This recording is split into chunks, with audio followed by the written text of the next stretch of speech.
ভাতের পরিবর্তে কি খাবেন? আলু খাবেন। আর আলুর পরিবর্তে কি খাবেন? আচ্ছা দেখাই দিছি, দাঁড়ান।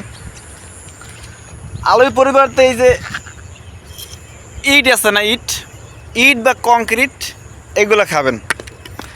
কারণ এখন আলু তো আলু না, আলু হইছে স্বর্ণর চাকা। আলু তো পাবেন না। আলুর দাম হচ্ছে কেজি হচ্ছে 60 টাকা 70 টাকা কেজি। এখন আলু আপনার কেমনে খাবেন? আলু খাওয়া তো সম্ভব না। তাই আলুর পরিবর্তে এই যে ইট আছে, কংক্রিট আছে, এগুলো খাবেন নিশ্চিন্তে, নির্দ্বিধায়, কোনো সমস্যা নাই, কোনো সন্দেহ নাই। এখন এই যে চালের কেজি হচ্ছে 60 টাকা 70 টাকা। যখন দাম কম ছিল তখন আমরা কি করতাম, যে ভাত আর না হইলে আলু আর মাছ, এগুলো তো আমরা সাধারণ মানুষ কমই খাই, আমাদের টাকা পয়সা কমই আছে, কম খাইতে পারি। তো এর জন্য আমরা কি করতাম, যে ভাতের পর হচ্ছে আলু, মানে তরকারি হিসাবে আলু বা ভর্তা হিসাবে হচ্ছে আলু। এখন আলুর যে পরিমাণ দাম বাড়ছে, আলু তো আলু না, আলু স্বর্ণ। আলু কি? স্বর্ণ। এখন স্বর্ণ তো আমরা ভাই সাধারণ মানুষরা ছুঁইতে পারবো না, হাত দিয়া তো দূরের কথা, চোখ দিয়ে দেখলেও মনে করেন যে পাপ। এখন তো কোনোভাবেই ছুঁইতে পারতেছি না, ছুঁইতে পারা সম্ভব না। আমরা সাধারণ মানুষ, এগুলো নাগালের টোটালি বাইরে চলে গেছে, আউট অফ দ্য মনে করেন নাগাল। হ্যাঁ, কোনোভাবেই সম্ভব না। এখন এই যে বাজার টাজার, এগুলো নিয়ে মনে করেন সাধারণ মানুষ পুরাই হতাশ। আর যারা আছে একদল কালো ব্যবসায়ী, কালো বাজার, হ্যাঁ, 2 নম্বরে কাজ করে, তাদের কাছে মনে করেন এগুলো কোনো বিষয় না, কোনো ব্যাপার না।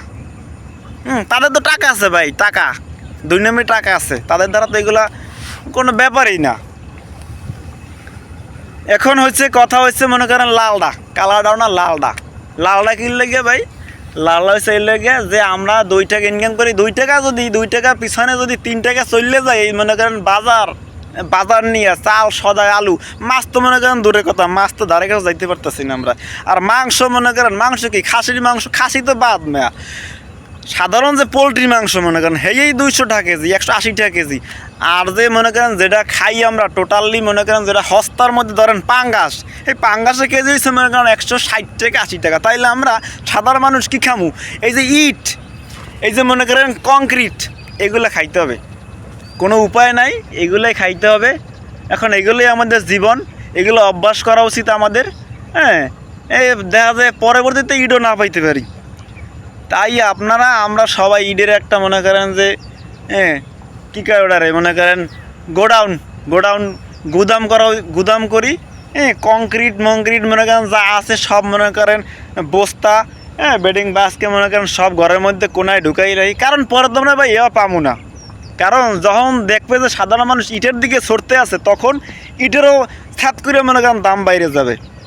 তো তখন আমরা মনে করেন বিপদ দেব। তখন কী করা উচিত? তখন কী করবো আমরা? তখন যে আমাদের খাওয়া উচিত মাটি বালি, এগুলোই খাইতে হবে। কিন্তু আমরা মনে করি এত নিচে নামতে পারতেছি না, মাটি খাইতে খাওয়া লাগতে পারে।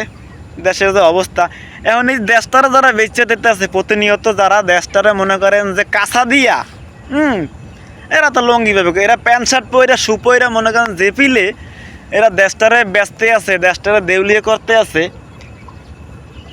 এতে মনে করেন যে দেশটায় বেশি দিন দেশ নেই। আমরা টোটালি কথা হচ্ছে আমরা এই দেশের না, ওরা এই দেশের বাসিন্দা। আসলে আমাদের এই দেশ না। হ্যাঁ, আমরা সাধারণ মানুষ না, আমরা অসাধারণ মানুষ। আর ওরা হচ্ছে মনে করেন ওদের মানুষ না, ওরা হচ্ছে মনে করেন থাকুক, এই কথা বলতে চাইতেছি না। এখন বিষয় হচ্ছে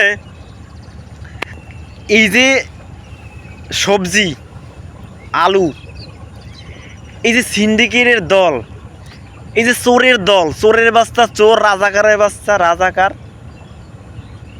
এদের কি কোনো মানে শাস্তি হবে না? এরা যে আমাদের দেশটাকে দেউলিয়া করতেছে দিনের পর দিন, আর আমরা সাধারণ মানুষরা না খাইয়া মানে একটা সময় আমাদের মুখ বন্ধ হয়ে যাইতেছে। কোনো উপায় নাই। এখন এই চোরের বাচ্চা চোরেরা কী করে? আমরা যারা আছি সাধারণ মানুষ, মধ্যবিত্ত যারা আছি, হ্যাঁ, তারা তো এই দেশে থাকা সম্ভব না। এই দেশে থাকতে হইলে মনে করেন দুই নেমের ব্যবসা করতে হবে, হ্যাঁ, অসৎ পথে টাকা ইনকাম করতে হবে। এটা তো আমাদের দ্বারা সম্ভব না। এগুলো তো ওই চোরদের, রাজাকারদের দ্বারা সম্ভব। এখন প্রতিনিয়ত প্রতিদিনই মানুষ প্রবাসে যাচ্ছে টাকা ইনকাম করার জন্য, দুই মুঠো ভালো খাবারের জন্য, তাদের ফ্যামিলিকে ভালো খাবার দেওয়ার জন্য। আর এই যে চোরের বাচ্চা চোর, এদের ছেলেমেয়েদের কী করে বিদেশে পাঠায়, হ্যাঁ, লেখাপড়া করার জন্য, উচ্চশিক্ষার জন্য। আর এই চোরের বাচ্চা চোর, এই যে বাচ্চাদের চোরের বাচ্চা চোর যাদেরকে বিদেশে পাঠাইছে লেখাপড়া করার জন্য, এরা আবার কী করবে, দেশে চলে আসবে। একটা সময় লেখাপড়া শেষ করে দেশে চলে আসবে। চলে আসার পর এরাও আবার কী করবে, চুরি করা শুরু করবে। ভাই এরা এই হচ্ছে মনে করেন যে ঢেকি কী করবে, স্বর্গে গেল ধান বানবে। তো এই চোরের ছেলে মেয়ে কী করবে, চোরেই হবে, এটা স্বাভাবিক। তো আমরা সাধারণ মানুষ মনে করেন যে সাধারণ মানুষই হয়ে যাবো সারা জীবন। হ্যাঁ, কিচ্ছু করার নাই, মুখ বুজে সব কিছু সহ্য করতে হবে, হ্যাঁ, দেখতে হবে, কিচ্ছু করার নাই ভাই, কিচ্ছু করার নাই। এখন এই যে রাজাকার, এই যে চোর, এদের আসলে শেষ কোথায়? এদের শেষ আমার মনে হয় দেশটা যখন দেউলিয়া হয়ে যাবে, দেশটা যখন আর দেশ থাকবে না, হ্যাঁ, দেশে মানুষ আর মনে করেন যে টোটালি থাকবে না, হ্যাঁ, তখন মনে করেন এরা থামবে। তখনও থামবে না, তখন মনে করেন যদি পারে দেশের পৃথিবীর মানচিত্র দিয়ে দেশটারে মনে করেন বেচা, হ্যাঁ, তারা মনে করেন পগার পার। এখন আসলে এইটার শেষ কোথায়? এই যে আপনারা যদি ভিডিওটাকে দেখে থাকেন, তাহলে আপনারাও ভাই দোষী, সমান দোষী। কারণ আপনারা প্রতিবাদ করেন না। এই প্রতিবাদ যে করেন না, এর জন্য আপনারা সমান দোষী। হ্যাঁ, এর জন্য আপনারা চোর। আপনাদেরও আমি মনে করেন যে চোর বলতে বাধ্য, কারণ আপনারা প্রতিবাদ করেন না। প্রতিবাদ করতে হবে। এই চোরের পিছনে মনে করেন যে কি লাডি, হ্যাঁ, মনে করেন ইট পাটকেল, এগুলো মনে করেন মারতে হবে।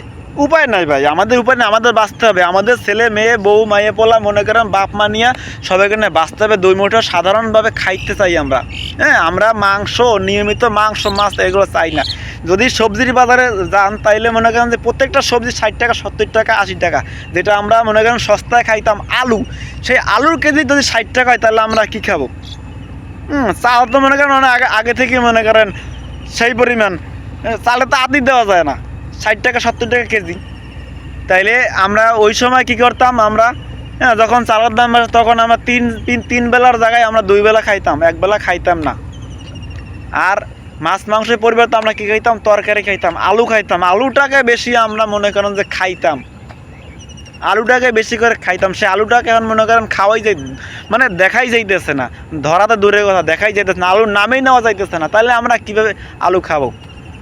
আলু খাওয়ার দরকার নাই, হ্যাঁ, আলু আমাদের খাওয়ার অধিকার নাই। আমরা বাঙালি, আমাদের দেশে পর্যাপ্ত পরিমাণ ইট আছে। এই যে দেখেন ইট, হ্যাঁ, পর্যাপ্ত পরিমাণ ইট আছে, কংক্রিট আছে। প্রয়োজন হলে রাস্তা খুঁজছে যদি কংক্রিটও না পায়, রাস্তা খুঁজছে মনে করেন এগুলো নিয়ে আসতে হবে।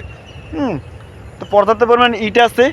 আমাদের 2 বেলা 3 বেলা যে কয় বেলা আমাদের ক্ষুধা লাগবে, আমরা ইট খাবো। ইট কী খাবো? ইট খাবো। এই যে ইট, এই আমরা ইট খাবো। হ্যাঁ, প্রয়োজন হলে ধুলাবালি খাওয়া, শাকসবজির পরিবর্তে আমরা কী খাবো? লতা পাতা। এই যে লতা পাতা আছে, হ্যাঁ, এইগুলো আমরা খাওয়া শুরু করি ভাই। বিশ্বাস করেন ভাই, যদি বাঁচতে চান তাহলে এইগুলো খাওয়া শুরু করেন। আর যদি বাঁচতে চান, আর অন্যভাবে যদি বাঁচতে চান, তাহলে ভাই প্রতিবাদ করা শুরু করেন। এই দেশটাকে যারা টোটালি মনে করেন যে বিক্রি করতেছে, বেচে দিতে আছে, প্রতিদিন যারা পোং মারতে আছে, যাদের দেশ নিয়ে কোনো মাথা ব্যথা নেই, হ্যাঁ, তাদের বিরুদ্ধে প্রতিবাদ করেন। যদি বাঁচতে চান, 2 বেলা 2 মুঠো যদি ভাত খাইতে চান, এই ইট না খাইয়ে যদি আপনারা ভাত খাইতে চান, কংক্রিট না খাইয়ে যদি ভাত খাইতে চান, তাইলে প্রতিবাদ করেন। সময় আছে ভাই, প্রতিবাদ করেন। কারণ সবাই মিলে যদি প্রতিবাদ করি, তাইলে মনে হয় আমাদের এই ইট খাওয়ার কোনো দরকার হবে না। একটা সময় আমরা সঠিকভাবে ঠিকঠাক মতো বাঁচতে পারবো। তাই আমার কথা হচ্ছে ভাই, সবাই যদি আমরা বাঁচতে চাই তাহলে প্রতিবাদ করতে হবে। সো ভালো থাকবেন।